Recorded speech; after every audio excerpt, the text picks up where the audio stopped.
Friday practice at Budapest is over, and the fastest driver of the day was Lando Norris in the McLaren. But what did we learn? Well, in today's video, I am going to be talking about what we learned from Friday practice at Budapest. If you enjoyed the video, then please hit the like button and subscribe for more F1 content. Now, let's get into the video. As usual, I'll be talking about the top teams later on, so please do stick around for that. Yep, Friday is over at Budapest, and it was a day filled with plenty of lockups, especially at Turn 1, as we saw some huge lockups from Lando Norris, Felipe Drugovich and Lewis Hamilton, just to name a few drivers. But the pace around the Hungaroring circuit is already very hot, as the teams have already shown. Last year, the pole position lap time was set by Lando Norris, and Lando set a lap time of a 1:15.227. In FP1, Norris went fastest with a 1:16.0, and then in FP2, the fastest lap was also set by Lando Norris, as he set a time of a 1:15.624, which means that the lap times didn't really improve a great deal from FP1 to FP2, although that was probably more down to McLaren being heavily compromised when it came to their fastest laps, which we'll be talking about later on when we do talk about McLaren. But just think about that. The pole position lap time last year was a 1:15.2, and in FP2, with compromised laps and also them not going at full power, we already see them within 4/10 of pole position. With that in mind, I expect last year's pole position lap time to be beaten very, very easily when it comes to qualifying this year. FP1 saw teams take to track with the brand new surface, and as ever we saw plenty of errors, as I mentioned, with a lot of drivers locking up as they were getting to grips with the track surface.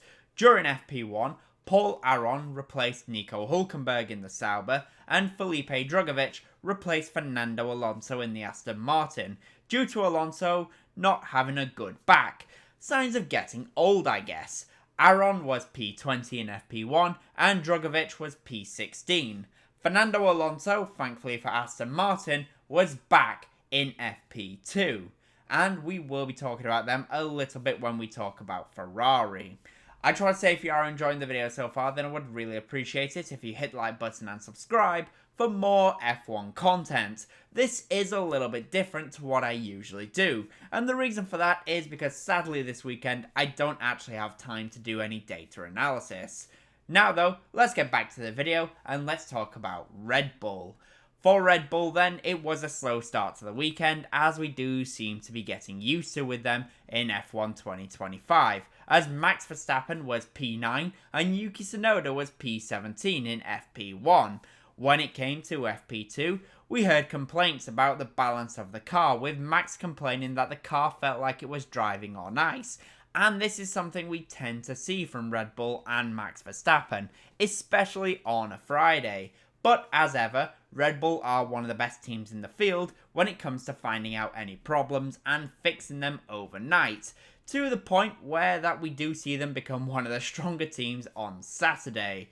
When it came to the soft laps, Verstappen was nowhere, as he was 14th, and the pace was very, very slow for Max. However, it has to be said, Verstappen definitely had things turned down more than anyone else. Verstappen was 19th in straight line performance, which really tells you all you need to know. There is still more to come, but I do think Red Bull will be more likely fighting Ferrari as opposed to the mighty McLaren cars. That is, if they can get the cars to work and also get some balance issues sorted out. Remember, Budapest is Monaco without the barriers, and well, Red Bull have tended to be weaker around Monaco, and in the race runs, Verstappen wasn't really anywhere there, and the tyre wear looked to be very hard on the Red Bull. For Mercedes then, it has been a slightly better day for them, especially compared to Spa for Kimi Antonelli. Antonelli had a nightmare weekend in Spa, and it was truly one to forget, but so far at Budapest he has been more impressive. In FP2, Russell was 7th fastest with his fastest lap, and he was pretty close to the fastest lap set by Lewis Hamilton in the Ferrari, and Kimi Antonelli was 10th fastest, just behind Yuki Tsunoda, who was 9th place in the Red Bull. I do think Mercedes will potentially be fighting Lewis Hamilton unless Hamilton and Ferrari can figure out overnight what the balance issues were that they are currently facing. If that is the case though, when they do figure it out, then it could be a very lonely race for George Russell, as it doesn't look like he really has the pace of Ferrari or McLaren. And also in race runs, he did look to be a little bit slower than Verstappen and Red Bull, despite Red Bull looking like it was struggling with race pace. For Ferrari then, FP1 was actually looking very strong. Charles Leclerc was the closest contender to McLaren, and teammate Lewis Hamilton also had pretty solid pace, despite struggling early on. Going into FP2 for Ferrari, they were still looking like the closest team to McLaren in the field. However, it has to be said that once again, Hamilton was struggling a little bit more than his teammates. We saw a few errors from Hamilton, but Charles Leclerc had a very solid session.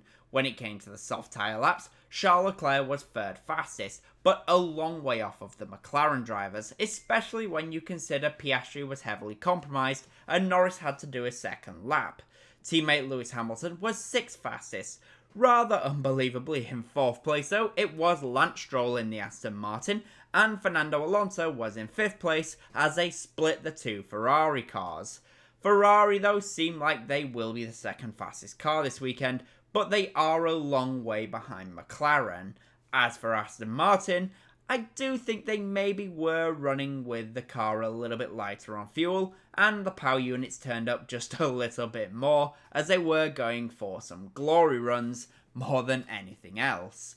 Finally for McLaren then, it was a very strong day, and as expected, they are really looking like they are the team to beat, and well, I don't think anyone will get close to them, especially in race trim.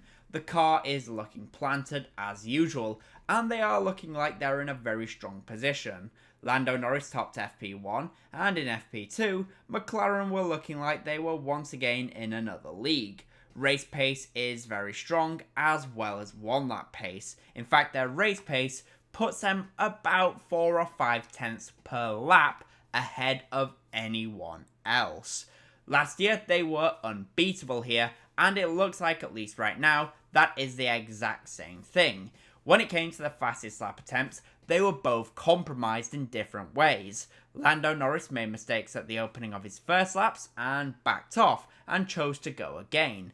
Second time around there was no traffic or mistakes, but he didn't have the best of the tyres, but even so he was still able to go fastest. Teammate Oscar Piastri, however, did it on the first lap, but Oscar faced very heavy traffic, which absolutely compromised him.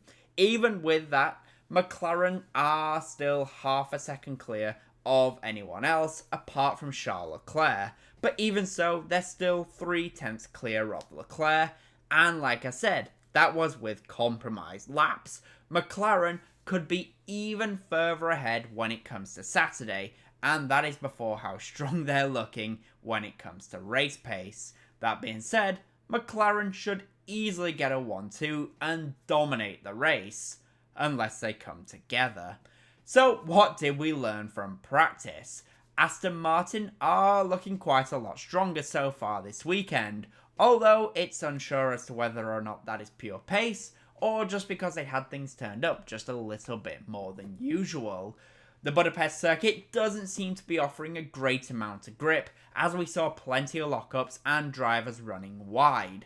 It will be interesting to see if that does get fixed a little bit when it comes to Saturday. Tyre wear, as ever, looks to be very high at Budapest, so expect a multi-stop race when it comes to the Grand Prix. And finally, McLaren are in another postcode, and they are a long way clear of the competition. With that in mind then, what are my predictions for qualifying for the Hungarian Grand Prix? Well, in P5, I'm going to go for George Russell in the Mercedes. P4 will be Lewis Hamilton in the Ferrari. P3 will be Charles Leclerc in the Ferrari. P2 will be Oscar Piastri. And I'm going to go for Lando Norris to take pole position. But those are my thoughts. The question is, what do you guys think will happen? In the comment section down below, please do let me know. And as always, comment, leave a like and subscribe for more F1 content. Thank you all so much for watching.